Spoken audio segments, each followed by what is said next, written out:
Okay.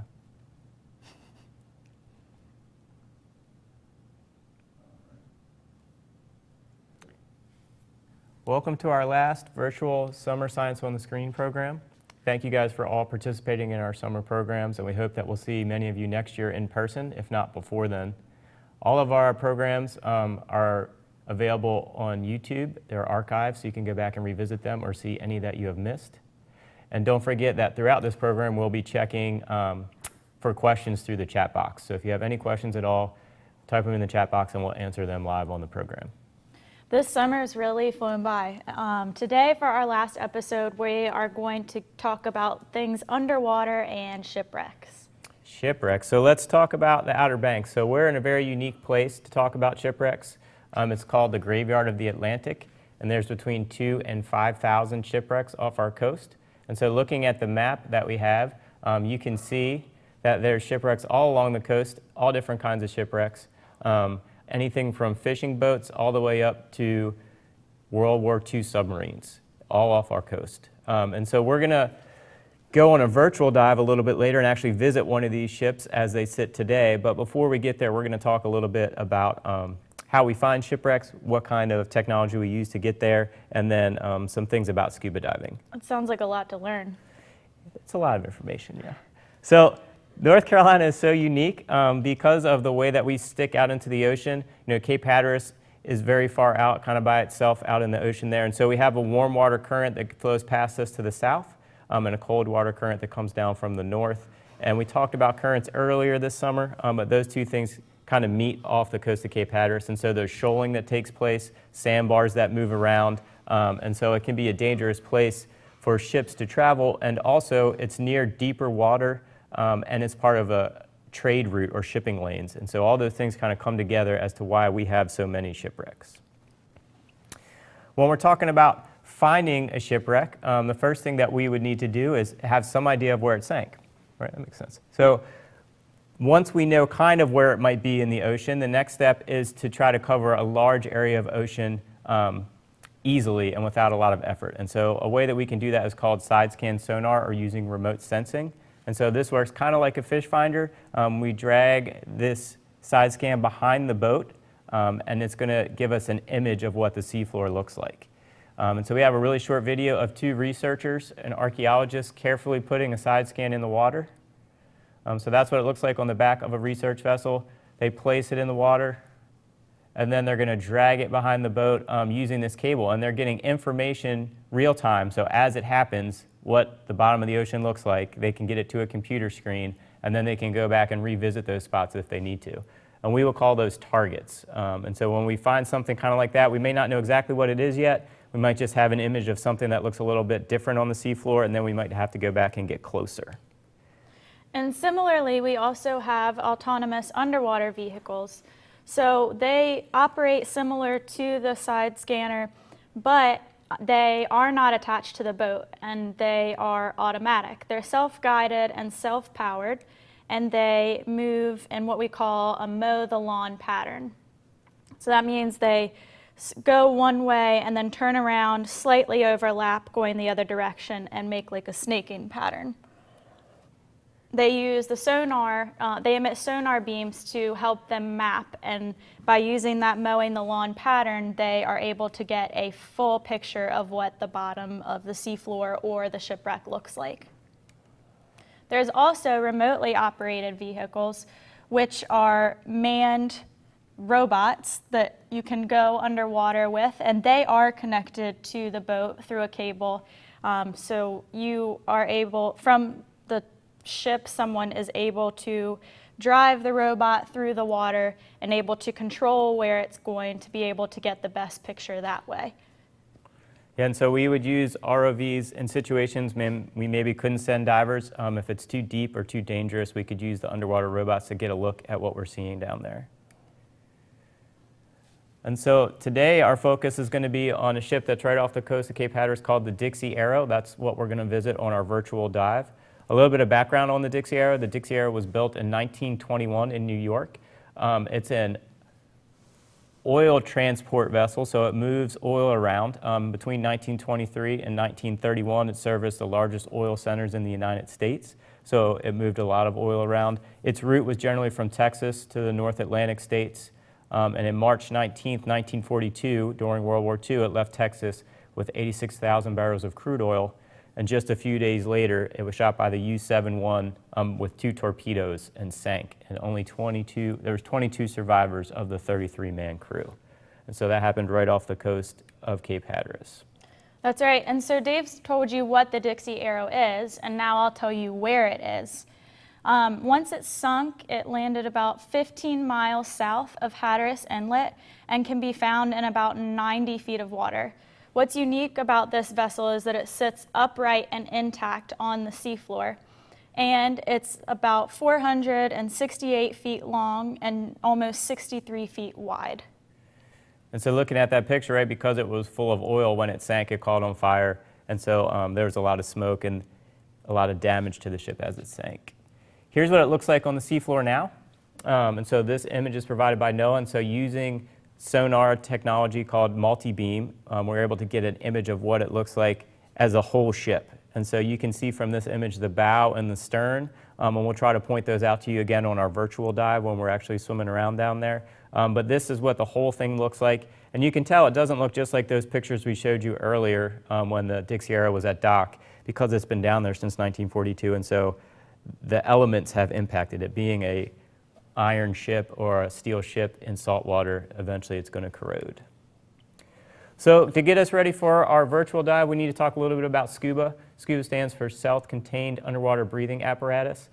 Parker and I are both divers, and so Parker, if we were going to go diving, what's something you'd want to bring? Air. Something to breathe. Air. So we have a tank here.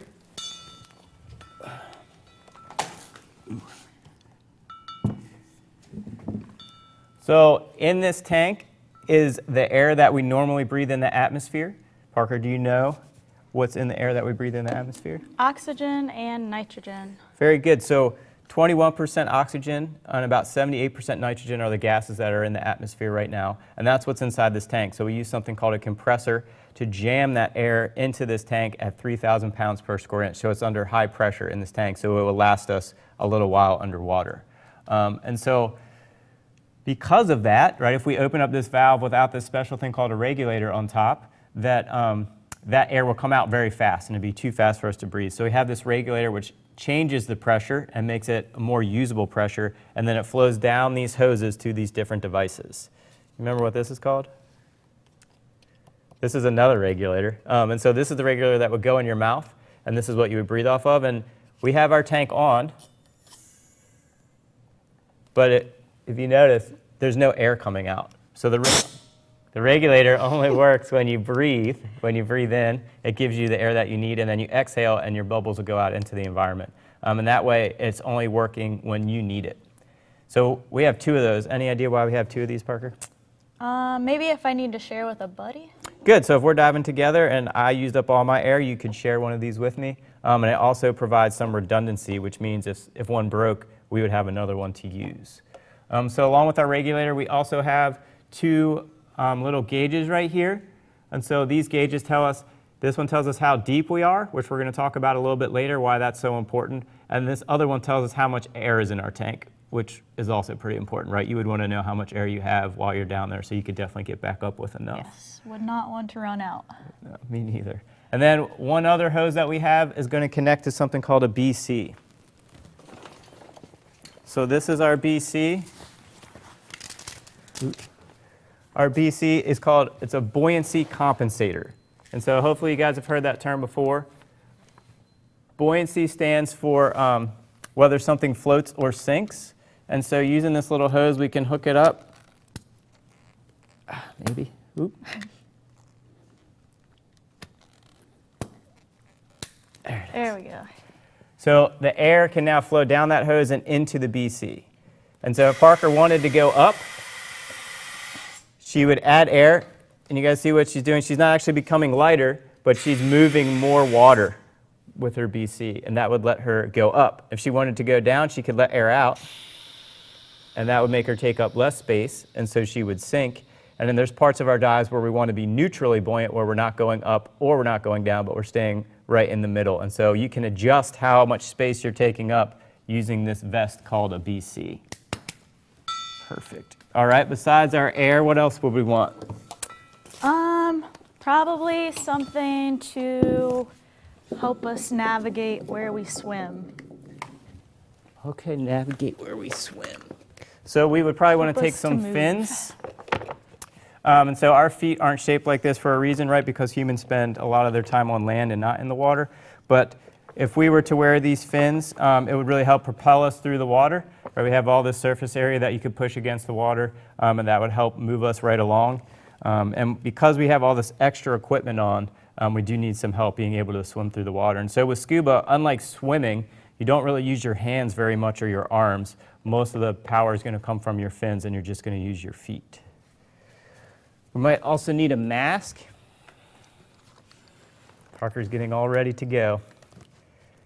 So if you guys have ever jumped in a pool at home and opened your eyes, you probably noticed it was very blurry and hard to see. And the reason for that is our eyes need air to be able to focus, and so they can't focus underwater. And so that's what this mask provides. It provides Parker with an airspace that her eyes can focus in when she's underwater. You might also notice that Parker has this nice little nose piece right there. That's really important because as you go underwater, the pressure is going to change, and we're going to talk a lot about that. And you need to be able to clear, basically that mask is going to stick to your face really hard, and you need to be able to add air to it so that it doesn't cause a squeeze. Good. All right, besides, so now you can see, you can breathe, you can swim. What's something else you might want? Something to keep me warm on a long dive. Perfect. And so we have these things called wetsuits. And so this is a wetsuit. It's kind of like pajamas, I guess. It's a full body thing you put on. You want it to be nice and tight so that the water gets trapped in between the wetsuit and your skin, and the heat that your body lets off is going to warm up that water, and it'll make it kind of like a personal hot tub for you so you don't get cold. So these wetsuits come in all different thicknesses depending on how cold the water is. So a lot of people have surf suits that are really thin, and then it goes all the way up to like really thick suits that you wear in very cold water. And then there's even things called dry suits that keep you completely dry while you're diving. So when you dive in really, really cold water or in water that's kind of dirty or you don't want to get it all over you, you can wear a dry suit, and that way you can stay totally dry while you're diving. Anything else we need to add about gear? Well, if I'm going to have on a thick wetsuit, I might need something to keep me down when I'm in the water. Good. So we mentioned buoyancy, but you can be too light. And so we actually have lead weights that you'll carry with you. We're not going to make you wear them now, but lead weights that you carry with you that when you get in the water, it allows you to sink, and then you use your BC to counteract those weights when you need to come up. But we have all this equipment on, and one of the things we might have to do is communicate. And so it's hard to do when you have a mask and a regulator in your mouth, and you can't talk underwater really. And so the way we communicate is with our hands. And so we have for you guys at home too, we want you to try this. We want you to sign to somebody in the room or just to yourself that I am cold and I want to swim up to the boat. So using those hand signals that we've provided for you, you need to make that whole sentence. I am cold and I want to swim up to the boat. Things like swim have motion, so see how it looks like just two fingers, but you're going to kick those back and forth. So it would look, what would it look like? Can you do it?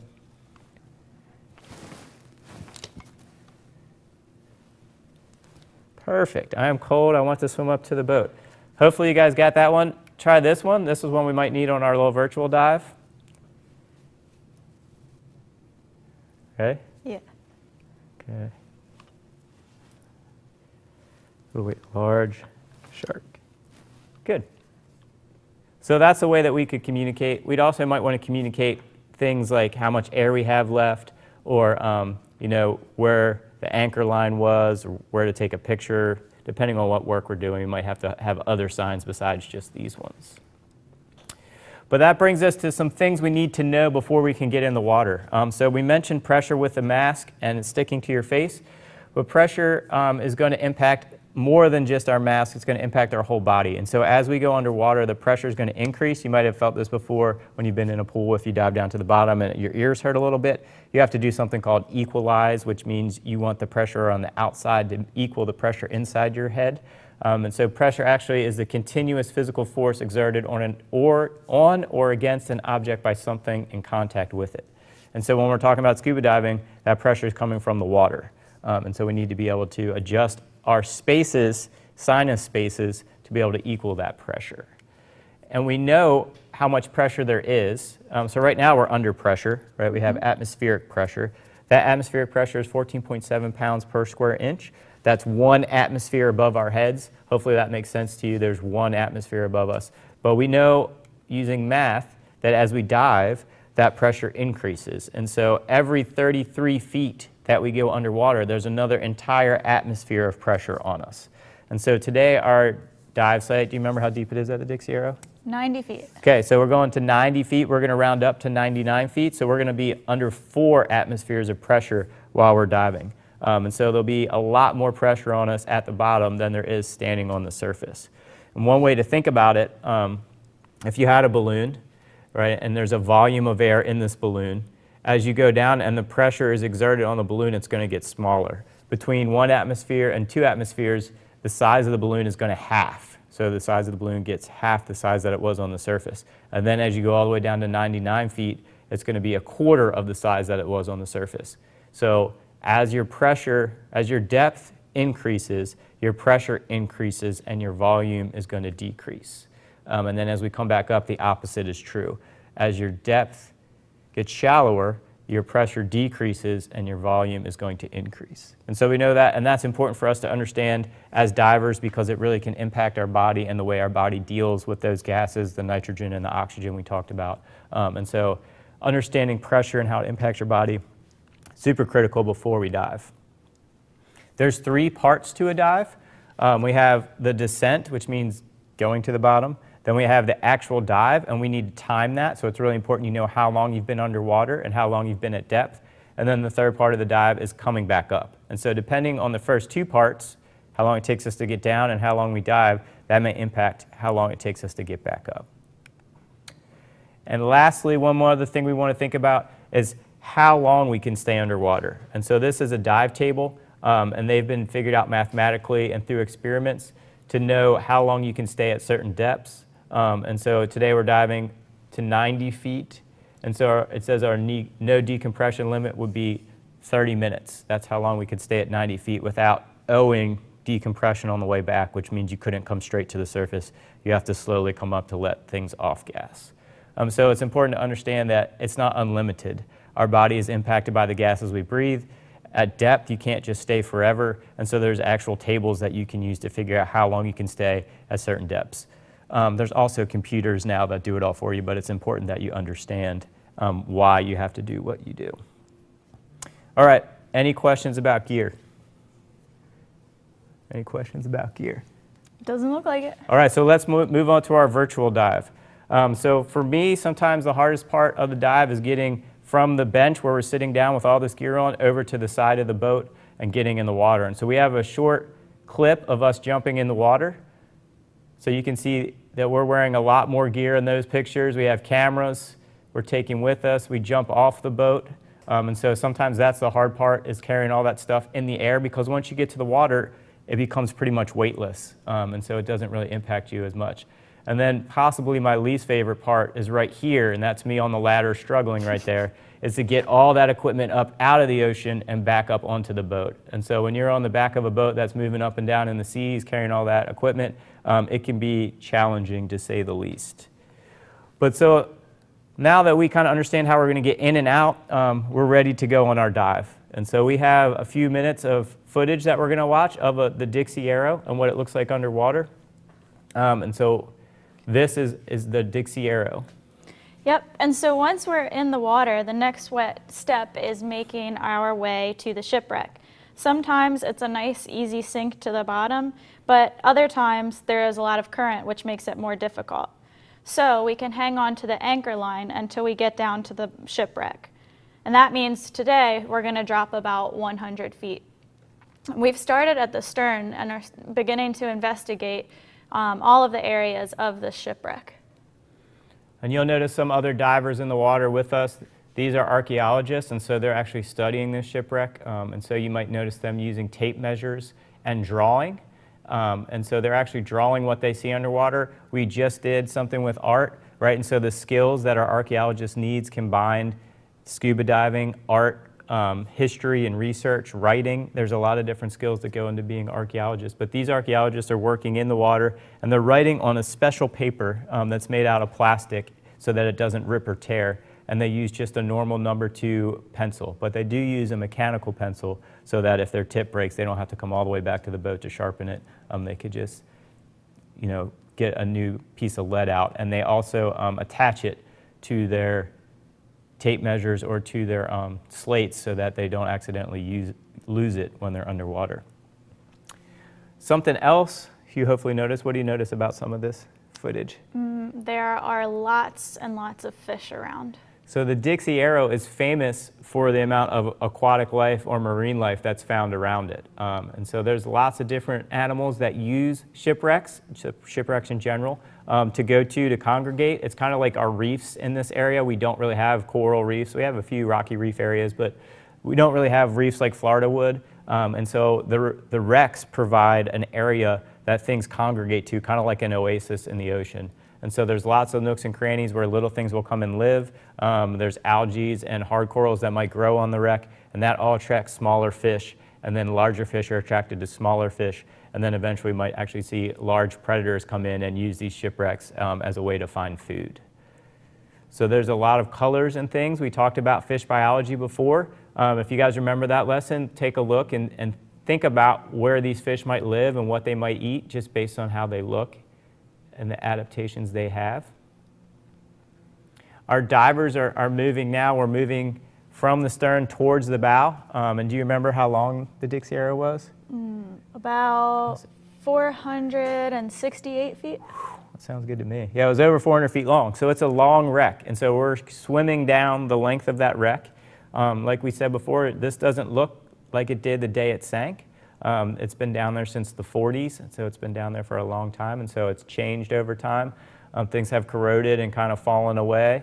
It's also impacted by storms and waves. But because the Dixie Arrow is unique in that it was never wire dragged by the Navy, it's still pretty intact as far as shipwrecks go that are, 60, 80 years old. So it looks pretty good for being underwater for 80 years. There's still a lot of the ship that's together, a lot to see. What's it mean to wire drag? So during World War II, a lot of the shipwrecks that were out there, the Navy took big heavy wires and drug them over top of them to break them into pieces so that the submarines couldn't hide behind them. Because this ship was 400 feet long, it's very tall, 60 feet wide, and so it would be a good place for submarines to hide behind to kind of surprise us where they are. Just like the fish hide. Just like the fish hide.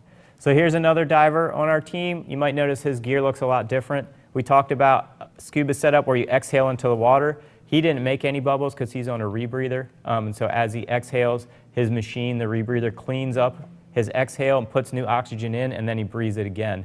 And it's really good for photography and for video because large animals like this shark that we see, this is a sand tiger shark, aren't scared of the rebreather because it doesn't make any noise and it doesn't produce any bubbles. And so you're down there with them and they come pretty close to you because they're not scared away by any kind of noise. We're kind of like one of them when we're down there and we're not making any bubbles. Would there be any reason to be scared of these sharks though? They're Good not scared question. of us. They're definitely not scared of us. The sand tiger sharks are generally not aggressive towards people, but there have been times when they are. But normally, we sometimes call them puppy dogs. They just kind of do their thing. If you don't actually run into them, you're probably going to be okay. Cool. Anything with a mouth can bite, and they do have lots of teeth, but for the most part, they leave divers alone. Remember with our Spot a Shark program that those spots that you see on the side, we could use that picture, that image, to tell which shark that was or get a better idea of where it spends its time. So we know there's sharks on the Dixie Arrow during certain times of the year, but there's still research being done at how they move around and where they go. And then that's the iconic picture of the Dixie Arrow from the bow, so you can still see how much of a ship it looks like. And so that's going to be the end of our virtual dive. We're going to leave the bottom after we've swam across the entire wreck, and then we're going to come up the bow. I hope you guys enjoyed that. Diving's one of the really fun parts of what we do and understanding what's underwater. And so to better understand pressures and volumes, we're going to show you one more really short video that's going to kind of get you to build something where you're going to control the pressure, which is going to change how something reacts. And it's called a Cartesian diver.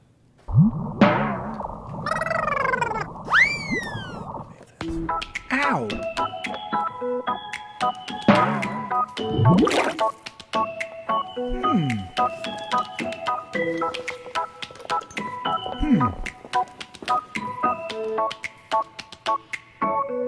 Oh. Wow.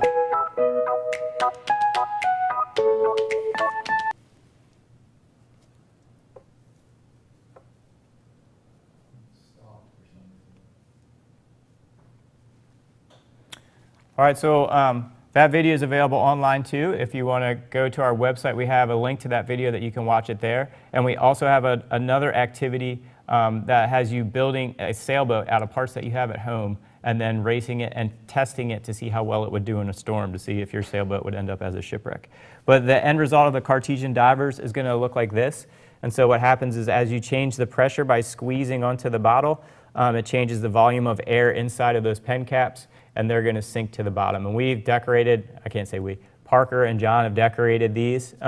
So they look like squid, and you can definitely do that at home too, where you build your own little divers, and then just using a soda bottle, you can make them go up and down and dive by changing the pressures and the volumes.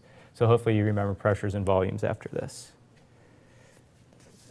So that's going to do it for us. Thank you for meeting with us through the summer. Yeah, thank you guys. Stay tuned for our activities and competitions coming up this year. And thank you guys very much for joining us this summer. Good luck with school.